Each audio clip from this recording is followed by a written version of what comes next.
بقالات كتقرصون أشجاريو زنبر personal encounter يبقى نز أملاك زي بحكي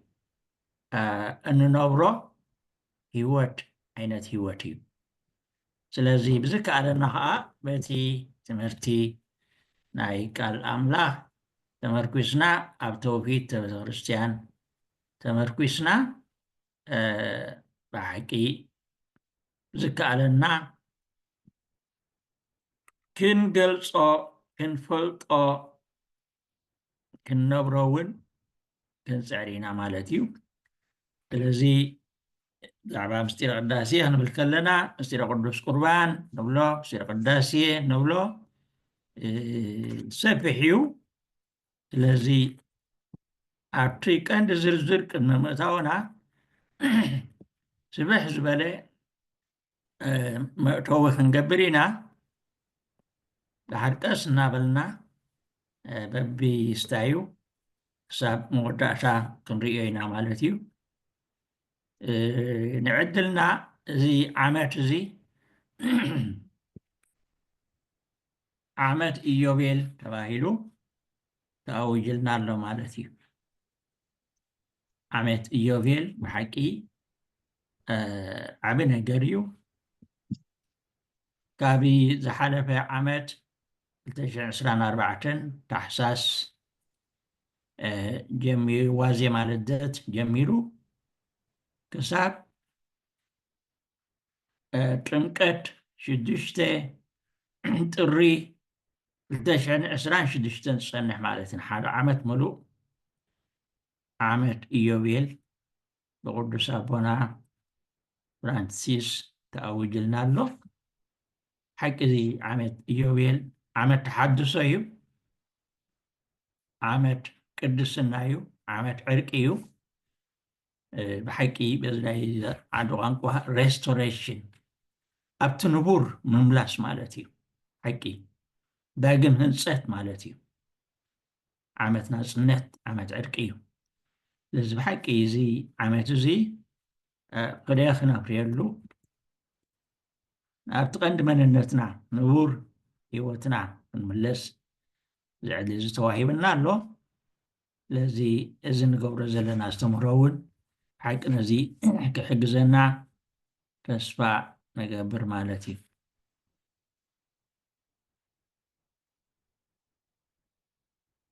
اوكي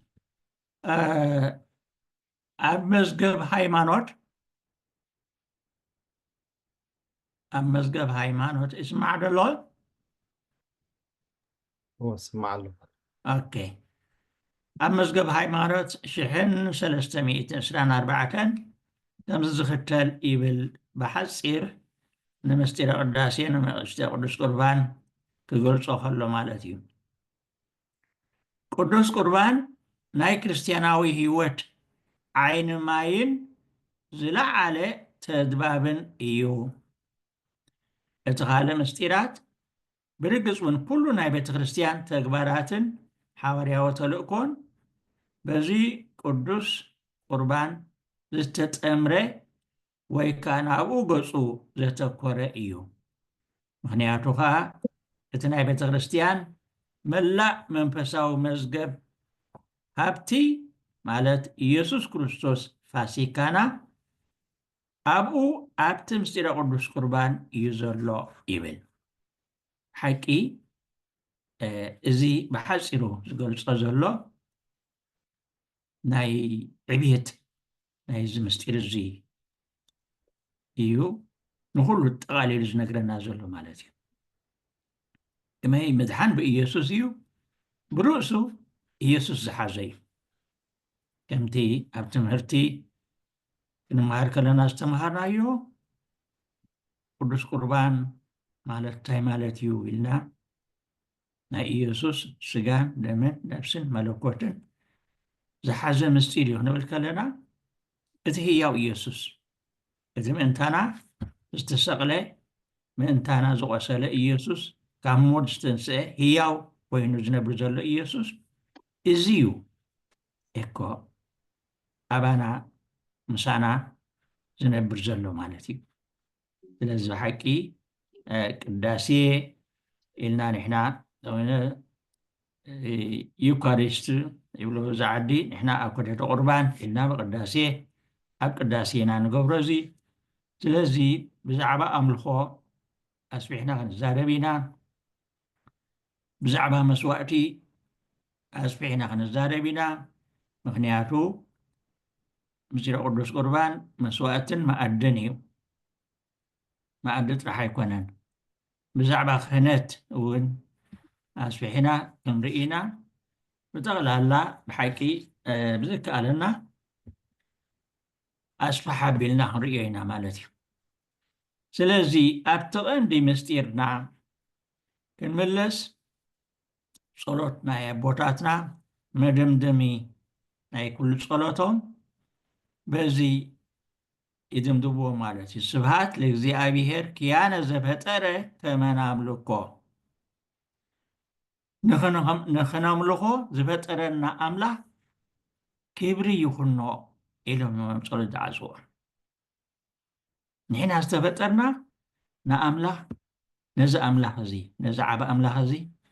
ንኽነምልኽ እዩ ሕጂ እንታይ እቲ ዘኣምልኾ ብኸመይ ዝፍጸም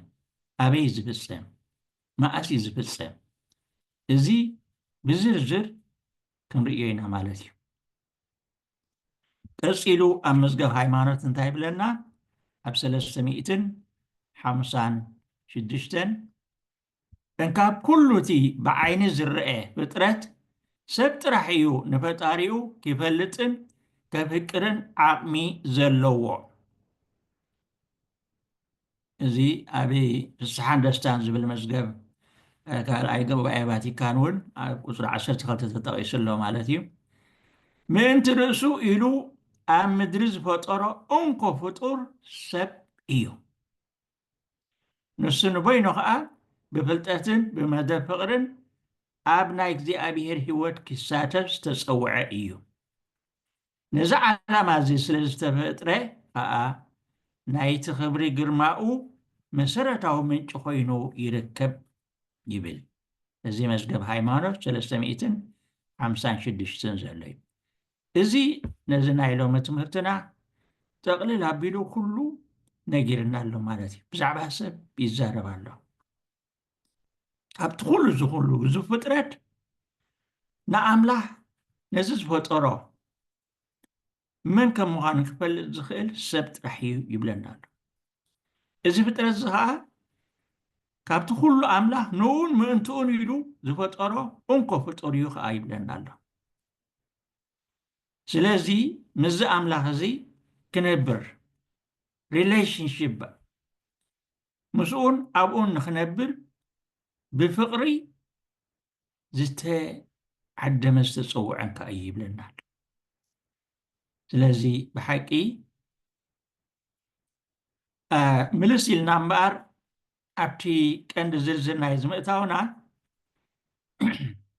ብዛዕባ ፍጥረት ኣሕፅር ኣቢልና ክንርኢ እንታይ እቲ ፍጥረት ኣገዳሲ እዚ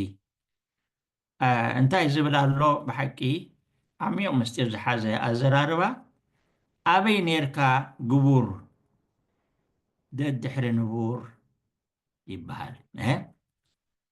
ኣበይ ነርካ ግቡር ደድሕሪ ንቡር መኒ ግቡር መኒ ኸንቡር ስለዚ እቲ ንቡር ዝበሃል ዘሎ ካብ ዘለዓለም ዝነብር ኣምላኽ እዩ እቲ ፍጥረት ዘይነበረ ብድሕሪኡ ዝመፀ እዩ እዚ ዓብይ ምስጢር እዩ እቲ ፍጥረት ንብሎ ዘለና ግዙፍ ይኹን መንፈሳዊ ቅድም ኣይነበረን ብኣምላኽ ካብ ዘየሎ ናብ ህላውየ ዝመፀ ብፍላይ እቲ ኣብ ኦሪት ዘፍጥረት ዘሎ 3 ምዕራፋት ቅዱስ መፅሓፍ ኣነፂር እዩ ዝገልፀልና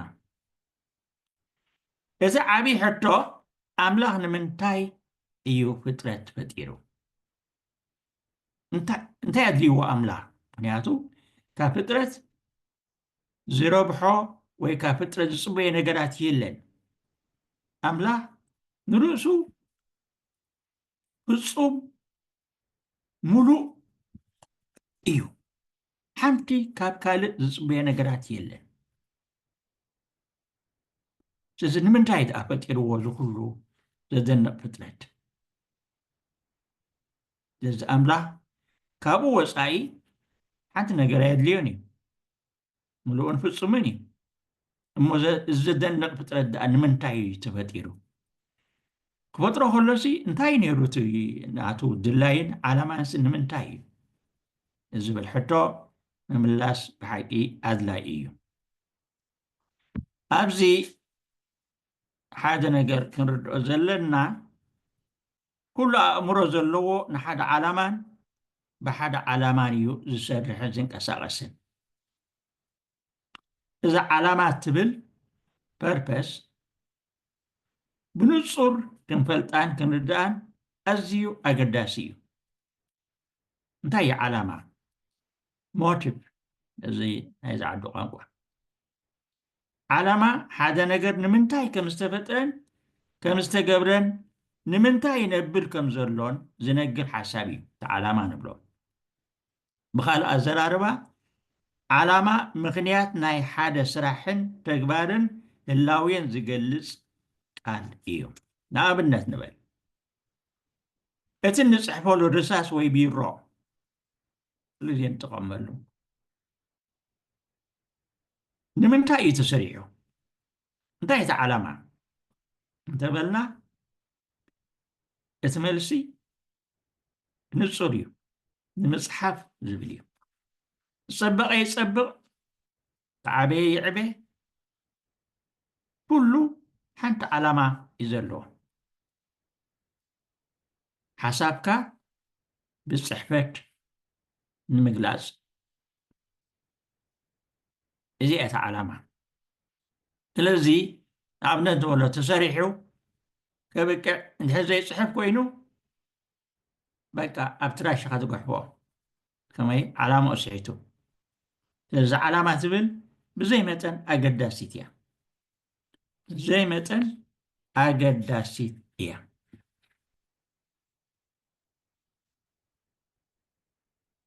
ሰዓት ንኣብነት ሰዓት ንምንታይ ተማሂዙ እንተበልና ንምዕቃንን ንምፍላጥን ግዜ ንምዕቃንን ንምፍላጥን እዩ ካልእ ዓላማ የብሉን ወላ ናይ ወርቂ ይኹን ወላ ናይ ብሩር ይኹን ናይ ነሃስ ይኹን ዝኾነ ይኹን ትቐንዲ ራይ ሕጂ ብዙሕ ማልቲፕል ዝኾነ ስታይ ብስልጣነ ይገብሩ ኣለዉ ትቐንዲ ግን ንግዜ ንምፍላጥን ንምዕቃንን እዩ እምበኣር እቲ ኩሉ ንኣገልግሎት ረብሓና ንጥቀመሉ ነገራት በብሓደና ፀብፀብና እዚ ንምንታይ ተገይሩ እንታይ እቲ ዓላማ እናበልና እንተደኣ ጠይቕና ኩሉ ብዓላማን ንሓደ ዓላማን ከም ዝተገብረን ከም ዝተማህዘን ኢና ንርዳእ መኪና ባቡር ነፋሪት መርከብ ንምንታይ ተማሂዙ ተበልና ንመጓዓዝያ ሬድዮ ቴሌቪዥን ንምንታይ ተማሂዙ እንተበልና ሓበሬታ ኢንፎርሜሽን ንምሃብን ንምቕባልን ወዘተ ስለዚ እዚ እቲ ዓላማ ንብሎ ዘለና ሕጂ ኣቲ ሕቶና ናይ ቅድም ክንመፅእ እግዚኣብሔር ንምንታይ እዩ ግዙፍ ፍጥረት ፈጢሩ ስለዚ ነዚ ባዕሉ ይምልሰልና ማለት እዩ ንምንታይ ከም ዝፈጠረ ኣብ መዝሙር 19:1 ከምዚ ይብለና ማለት እዩ ሰማያት ክብሪ ኣምላኽ የዘንትው ጠፈር ከዓ ግብሪ ኣእዳው ይነግር ዘየመኽንዎ ምእንቲ ክስእኑ እቲ ዓለም ካብ ዝፍጠር ጀሚሩ ተራእዩ ዘይፈልጥ ባህሪ እግዚኣብሔር ማለት ዘለዓለማዊ ሓይሉን መለኮቱን ብፍጥረቱ ኣጸቢቑ ተጋህደ ምክንያቱ ኩሉ ብኣኡን ካብኡን ንኡኡን እዩ ንኡኡ ንዘለዓለም ክብሪ ይኹኖ ኢሉ ሮሜ ምዕራፍ 1 ቁፅሪ 20 ከምኡውን ምዕራፍ 11 ቁፅሪ 36 ይገልፀና ማለት እዩ ስለዚ እምበኣር ዓላማ ፍጥረት እምበኣር ክብሪ እግዚኣብሔር ንምግላፅን ዕብየቱን ቅድስናኡን ፅባቅኡን ፍቅሩን ንምንጋር እዚ እቲ ዓላማ እዚ እቲ ዓላማ ለዚ ኩሉ ግዙፍ ፍጥረት ዩኒቨርስ ኢልና ሰማይን ምድርን ዝሓዞ ኩሉ ካብቲ ዝደቐቐ ክሳብቲ ዝዓበየ ነዚ ዝነግረና እዚ ኣምላኽ እዚ ከመይ ዝበለ ዓበ ኣምላኽ ምዃኑ ከመይ ዝበለ ፍቃድ ኣምላኽ ምዃኑ ከመይ ዝበለ ርሕሩሕ ኣምላኽ ዓብይ ምዃኑ ከመይ ዝበለ ፅባቂ ከም ዘለዎ እዚ ዝነግረና ስለዚ ናይ ብሓቂ ግዙፍ ፍጥረት ክንብል ከለና ኩሉ ጠቕላላ እዚ እቲ ዓላማ ብፍላይ ከዓ ብፍላይ ወዲ ሰብ ከምቲ ኣቐዲምና ዝጠቐስናዮ ንምንታይ እዮም ደቂ ሰባት ንምንታይ እዮም ተፈጢሮም ኢሳይያስ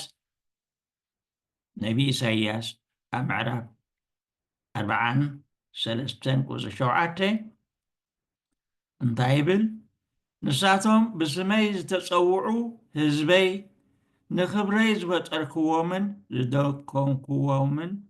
ዝገበርክዎምን እዮም ይብል ነስተውዕደላ ሕጂ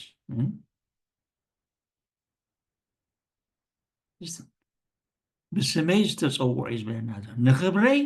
ዝፈጠርክዎም ዝደከምክዎም ዝገበርክዎም ስለዚ እቲ ናይ መወዳእታ ንክብሪ ኣምላኽ ከዘንቱን ከደንቕን ብመልክዕ ኣምላኽ ዝተፈጥረ ሰብ እዩ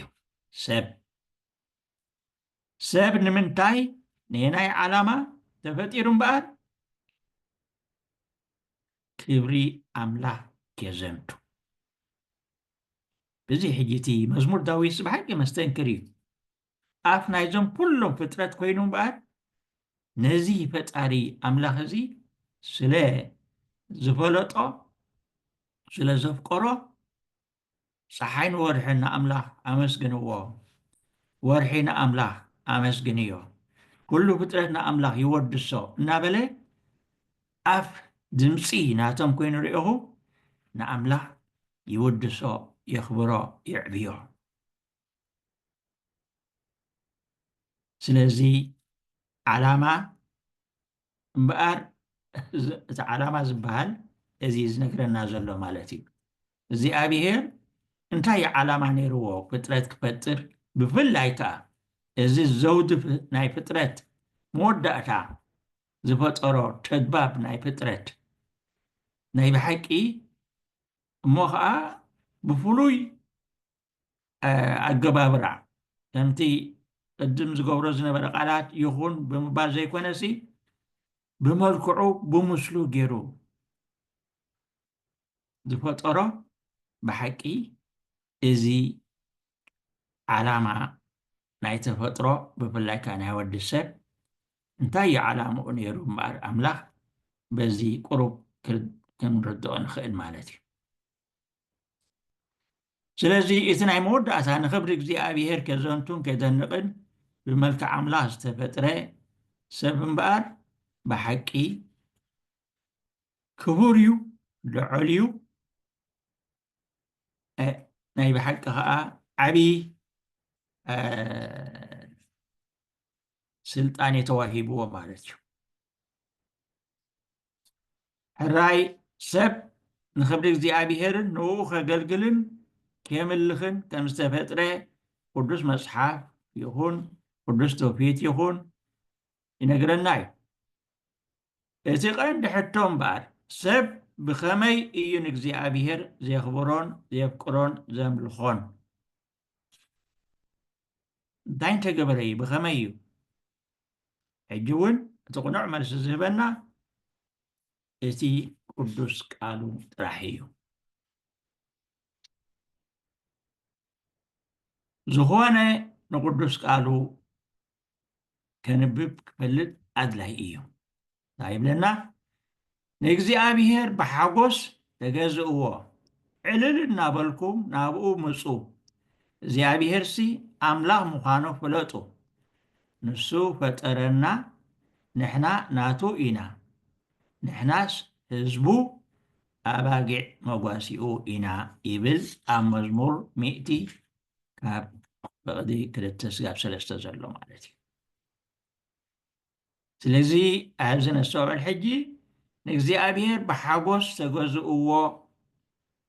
እዩ ዝብል ዘሎ። ንምንታይ ብሓጎስ ንግዝኦ? ምግዛእ እንታይ ማለት እዚ መግዛእቲ ዝብል መቸም በቲ ናይ ምድራዊ ክንሪኦ ከለና ቁሩብ ይፅገመና እዩ። ምክንያቱ እዞም ዝገዝኡና ዓመፅን ጎነፅን ስለ ዘሕውሱ እቲ ምግዛእ ዝበሃል ቃል ኣብዚ ግዜና ኣይፍቶን እዩ። ንምንታይ ንእግዚኣብሔር ተገዝእዎ ይብል ኣሎ፣ ግን ብሓጎስ ተገዝእዎ እዩ ዝብል ዘሎ። ምክንያቱ ንርእስቱ እግዚኣብሔር ዝብል ከምዚ ቅድሚ ሕጂ እውን ኣብቲ ገጽ ክንመሃር ከለና ዝረአናዮ ካብ ክልል ናይ ክልተ ቃል ድምር እዩ። እግዚ ጎይታ ማለት እዩ፣ ብሄር ከዓ ምድሪ ክፍሊ ዓለም ዩኒቨርስ ንብሎ ማለት እዩ። ስለዚ እግዚኣብሔር ብሓደ ቃል ክናበብ እንከሎ ገዛኢ ምድሪ ጎይታ ዓለም ናይ ኩሉ ፍጥረት ኣዛዝን ኣመሓዳርን ማለት እዩ። ስለዚ ድሓር ክንሪኦ ከም ዘለና ናቱ ወኪል እዩ ከዓ እዚ ሰብ ንብሎ ዘለና። ስለዚ ምድርን ኣብ ምድሪ ዝነብሩ ኩሎምን ናይ እግዚኣብሔር እዮም፣ ዓለምን ኣብ ውሽጣ ዘለዉ ኩሎምን ድማ ናቱ እዮም። እግዚኣብሔር ንምድሪ ኣብ ባሕሪ ሰረታ ኣብ ማያት ከዓ ኣጽኒዑ ሓነፃ ይብለና መዝሙር 24:1-2። ስለዚ እቲ ሰብ ንብሎ ዘለና እምበኣር ኣብዚ መፅእ ኣፀቢቕና ክንሪኦ ኢና ነዚ ዝተፀውዐ እዩ። ነዚ ዝተፀውዐ እዩ። እቲ ዝገርም ኣምላኽ ዝጎድሎ ዘይብሉ ካብኡ ወፃኢ ፍጥረት ፈጢሩ መንግስቱ ኣብቲ ግዙፍ ፍጥረት እውን ክቕፅል ኣብኡ ከንፀባርቕ መንግስቲ ኣምላኽ በዚ ሕጂ ሪኢኹም ኣብቲ ወንጌል ኩሉ እንታይ ዝብለና ንስኻትኩምሲ መንግስቲ ኣምላኽን ፅድቁን ጥራሕ ዝደዩ ካልእ ኩሉ ናትኩም እዩ ይብለና ማለት እዩ። ኩሉ ንሰብ እዩ ኣረኪብዎ። ኩሉ ትፅቡቕ ኣብ መስተንክር ዝኾነ ዓለም ግን ሰብ ፅድቂ ኣምላኽን ፅድቂ ክበሃል ከሎ በትሕን ርትዕን ማለት እዩ ንኩሉ ብዓይኒ እግዚኣብሔር ምርኣዩ ማለት እዩ። ነቲ እግዚኣብሔር ከምቲ ምስ ዝደለዮ ኮይኑ ኩሉ ክነብርን ክፍፀምን እዚ እቲ መንግስቲ ኣምላኽ ንብሎ ዘለና። ከመይ መንግስቲ ኣምላኽ ኣብቲ መንግስተ ሰማይ ንብሎ ማለት እዩ። እሶም ቅዱሳን ኣላፋት መላእኽቲ 100% እዩ ዝፍፀም። እዚ ከዓ ኣብዚ ግዙፍ መሬት ብፍላይ ከዓ ብሰብ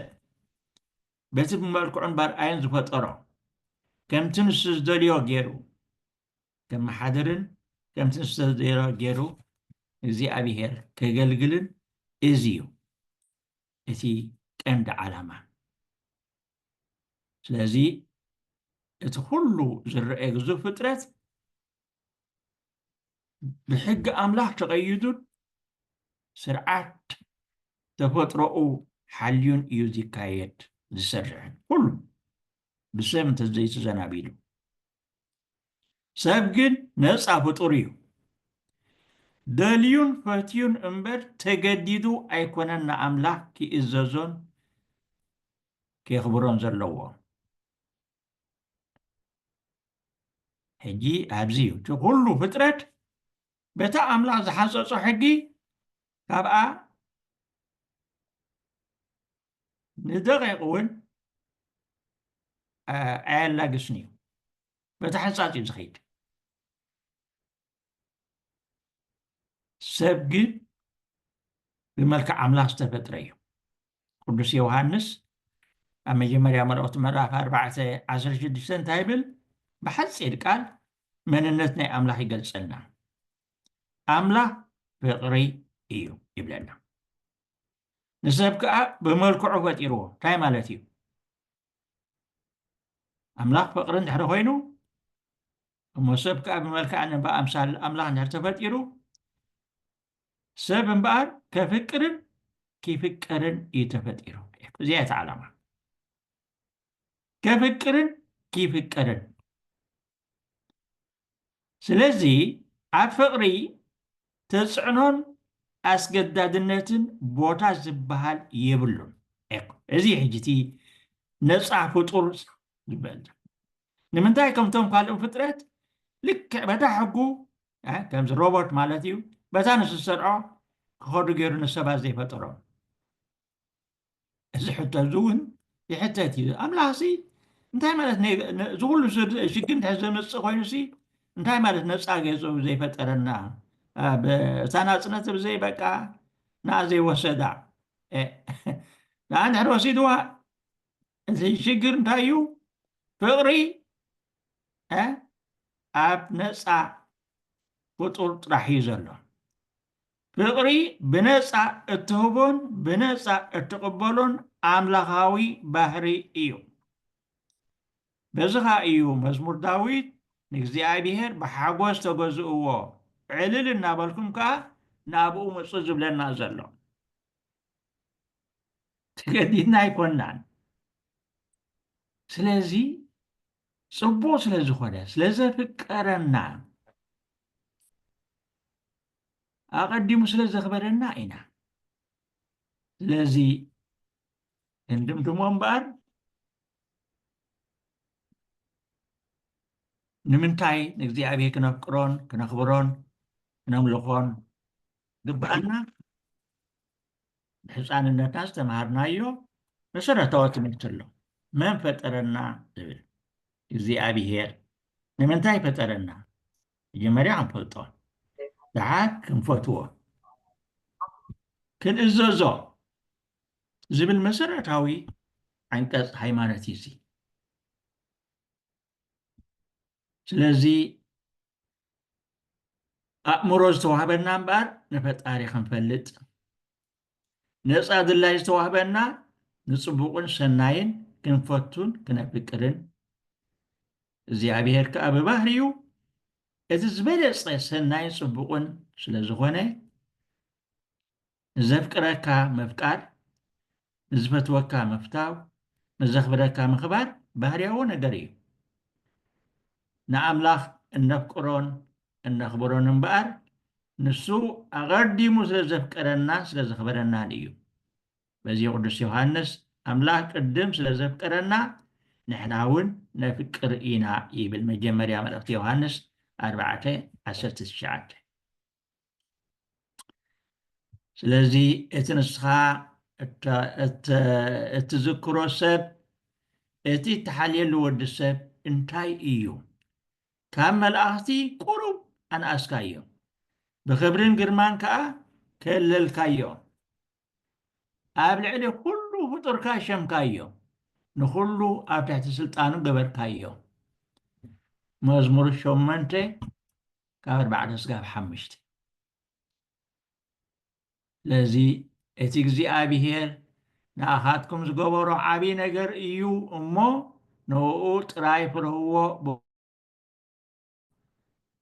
ኣሚንኩም ኣገልግልዎ ይብል ቀዳማይ ሳሙኤል 12:24 ስለዚ ኣብ መደምደምታ እምበኣር ዝበሎ ሓደ ነገር ኣለኒ ይብል ሰሎሞን ኣብ መክብብ መጽሓፍ መክብብ ዝብሎ ነገር ሓደ ኣለኒ ይብል ሰብ ነዚ እዩ ተፈጢሩ እሞ ንእግዚአብሔር ኣምላኽ ፍርሃዮ ንትእዛዛቱ እውን ሓልዎ ኣምላኽ ብኩሉ ተግባራትና ሰናይ ኮነ እኩይ ተሓቢእና ብዝገበርናዮ እውን ከይተረፈ ከይፈርደና እዩ ይብል ስለዚ ብሓቂ እዚ ናይ لومي ناي مأتوي تمرتنا مبار